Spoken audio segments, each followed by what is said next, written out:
Welcome to the third episode of Software Design Patterns and Framework. Hope you are doing okay with the module yet till now. So we have started our discussion on a couple of weeks ago. We gave an introduction to design patterns, why we use design pattern. And then we understood that there are three types of design patterns: creational, structural, and behavioral. So last week we discussed about singleton design pattern, which is a creational design pattern. Now, I hope you understood how to use this singleton design pattern and how to use extended singleton design pattern. So we discuss from your development project aspects, what are the use cases for singleton design pattern. So today we are going to discuss another design pattern, a creational design pattern, which is factory method design pattern.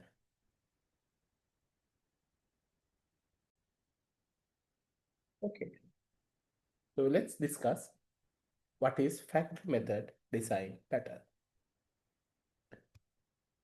So as I said, we are still at the creational design patterns. We have discussed singleton design pattern. So today we are going to discuss the factory design pattern or factory method design pattern. Okay. Just to recap, OOP concepts are needed. All these design patterns we are discussing this design pattern through OOP concepts. So remember last week we need to remember our knowledge on revisit our knowledge on constructors. So today we need to revisit our knowledge on inheritance and abstractions. Right. Take a pause. What is factory? Just imagine you want a maker, you are running a store and you want your store, you are selling clothes, garments. So you order some garments for a given specifications.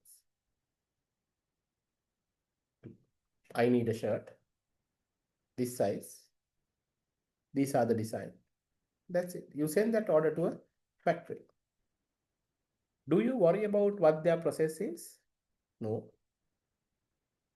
Only worry only worry would be when you will receive your items, in this case garments, and whether they are in good quality, whether they are matching your requirements, specifications. That's all. So factory method has taken a leaf out of that, and they have come up with this method, this design pattern. So this again a creational design pattern which describes how to create objects in a given cases. Right. Look at this. What are these? Spoons. Spoons. Yes, these are different types of spoons, but we call it spoons. Okay, if you look at this one, these are yogurt spoons, which are very small in size. These are plastic spoons, little larger than the plastic,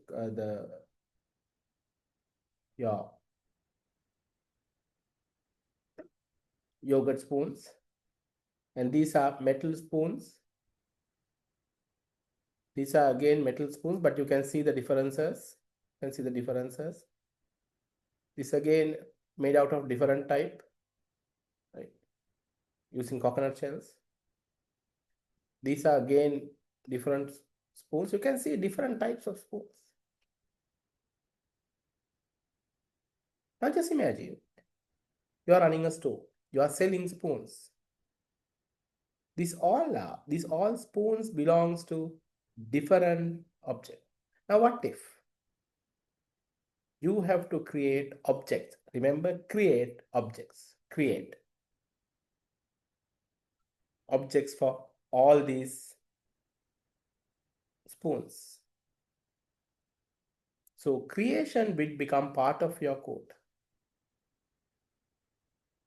If you look at these two spoons, or in that matter, these two spoons, you can see they have similar, but there are some dissimilarities. Yet you need to create an object. So essentially, you will be reusing your code. When it comes to software development, as a software engineer, you need to look at code reusability.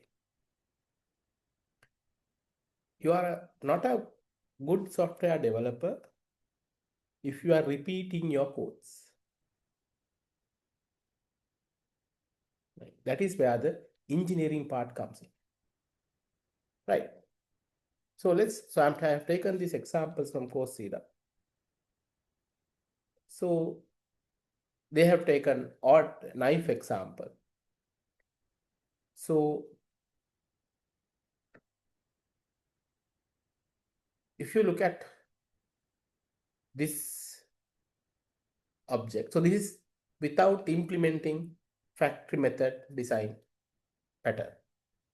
So what you do here, you can see, right? You want to order knife. You want to order knife. And then what you do, you have a knife type, right? So the end user will pass it, okay, what is the knife type I need? I need a steak knife, I need a chef knife, right? So depending on that, you create a relevant knife. And then you can see whatever the knife that you are using, you have to sharpen it, you have to polish it, and you have to package it. And then only you are returning this knife. So now typically when you are developing software, you have to understand today, yes, you will have two knives, but next day, in another 3 years' time, you will end up with many knives like this. So you are keep on adding code. You are keep on adding code, which is not the proper engineering work. So what we do is, so if you look at this one, these are different objects, but same actions. You have to sharpen it, polish it, package it. Actions are same. So the case for the factory method is they need to be different objects, but they do the different, they are performing the same actions. Spoons. They are different, yet performing the same action. So what we propose in factory method design pattern is delegate the object creation, remember the term creation, to another class, factory class, right? So this is intended to define an interface for creating objects, but yet subclass decide which class to initiate. So what you do is, in factory method, what you do is you let the creation part to be handled from somewhere else or some other class, but which subclass decide which class to initiate, right? So this is what it is. So you have a factory class now. You have a store class where you order the knife, and how do you create the knife at a factory? So the creation part would be part of the factory design, factory class, right? So there you create the knife, right? And then you, depending on the knife type, you will create the relevant knife. But if you really look at this, nothing much has happened. It was in a one code before. Now you have moved into two classes. Earlier it was in the order class. So now you have moved that into the another factory class. Good, but not yet a design pattern, right? So again, what we do, so this is the store class. So you have the You will create a factory, you will institute a factory class, and then you create a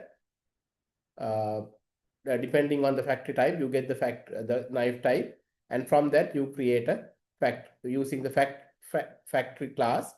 You execute the method in the factory class called create knife. So you create the knife accordingly.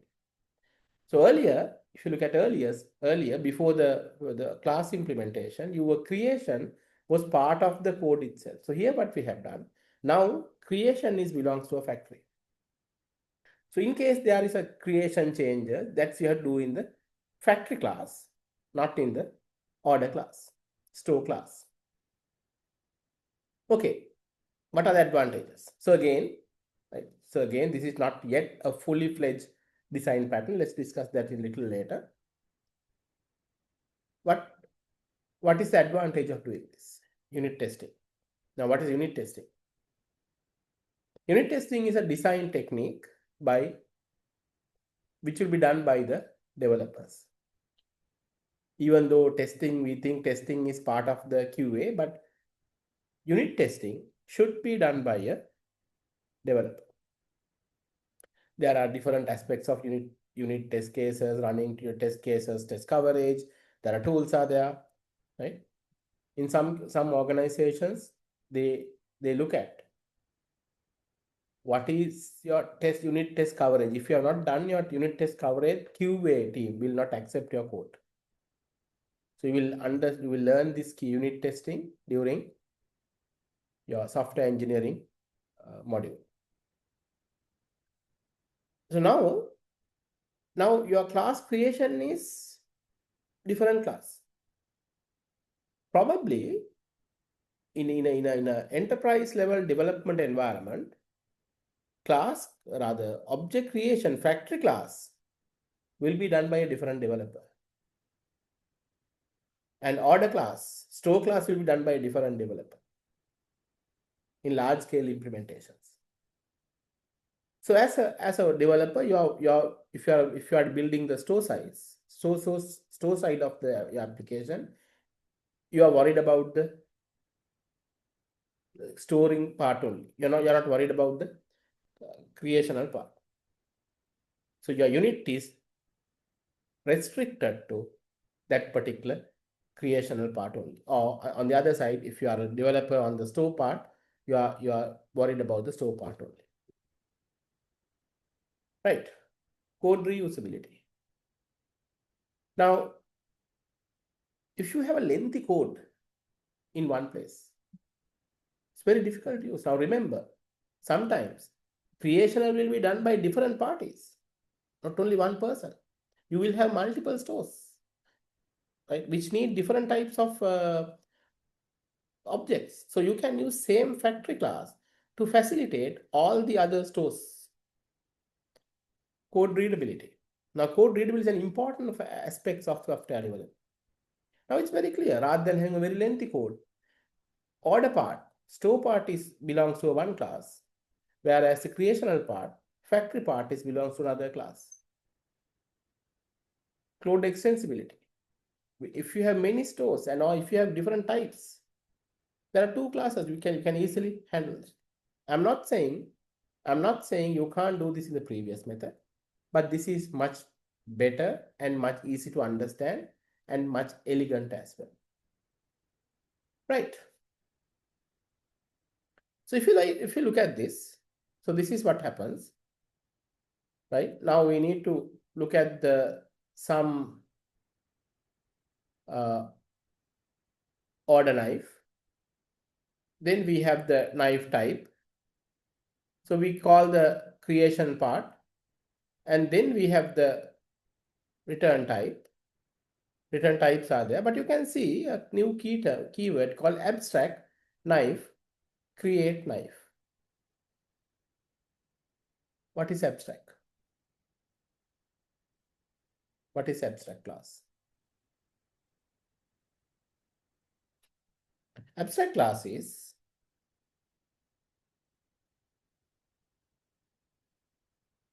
in abstract class, you can define the signature of the methods.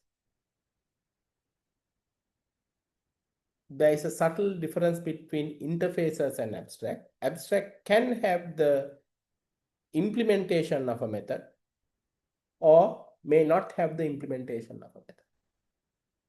If you look at this one again, so you can see this one, you don't have implementation,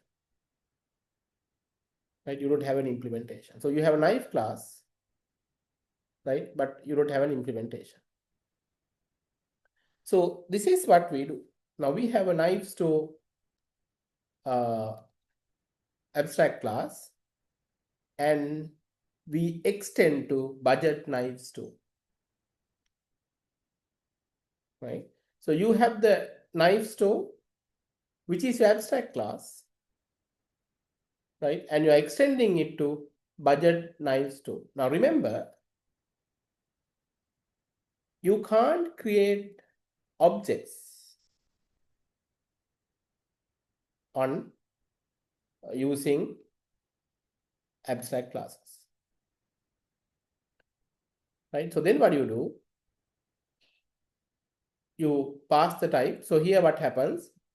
You will pass the type and you get a different type of a, you pass the knife type. So Steve Chef will be created from budget chef class. So likewise, you can have many types. So if you look at this, right? So this is the abstract class. It is extended to budget chef class, and then so likewise, so this is the UML design for the